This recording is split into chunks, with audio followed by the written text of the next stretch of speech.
Monsieur Reiten, merci de recevoir le Mageco.fr. Le développement économique de la Moselle passe par deux grands projets, Ulcos et le pipe sur la chimie. Où en est-on aujourd'hui? Alors il est vrai que le développement et le maintien et la préservation de la sidérurgie passent inévitablement par la réalisation du projet Ulcos.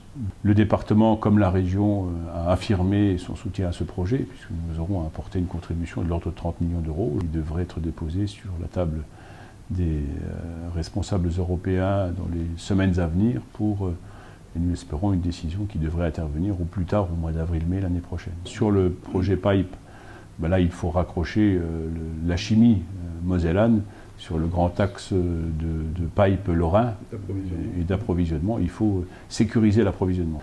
J'ai rencontré Ineos à Sarralbe, je vais rencontrer également Arkema et Total. Je vais aller à leur rencontre à Carlin pour discuter de ce dossier et dire que la Moselle est à leur côté.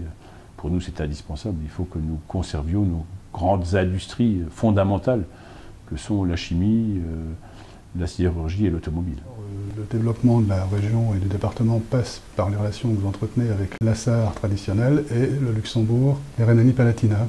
Quels sont vos projets de rapprochement? C'est indispensable. Aujourd'hui, 75 000 Lorrains traversent tous les jours la frontière pour aller travailler au Luxembourg. Comme je dis toujours, le Luxembourg, c'est le premier employeur lorrain.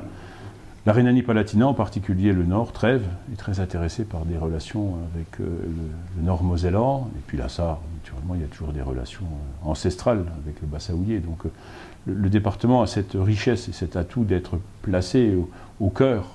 Et je dis toujours que c'est le département non pas des trois frontières, mais des trois pays. Et concrètement, vous avez déjà un projet de covoiturage électrique avec le Luxembourg. Pouvez-vous nous en parler un petit peu? Nos citoyens subissent le calvaire tous les jours lorsqu'ils vont travailler au Luxembourg. Et l'A31 devient ce calvaire insupportable pour nos concitoyens. Et dangereux. Avec des, je dis toujours, depuis Thionville, on va pratiquement plus facilement en TGV à Paris qu'en voiture à Luxembourg. Je suis convaincu qu'il faut des gares de proximité pour rabattre les populations vers les grandes gares stratégiques que sont Metz et Thionville. Et puis ensuite, il faut développer le transport collectif routier, donc la mise en 2x3 voies de l'A31 chez nous et du prolongement sur le Luxembourg. Et puis ensuite, il faut développer le covoiturage, donc donner capacité et un covoiturage électrique partagé.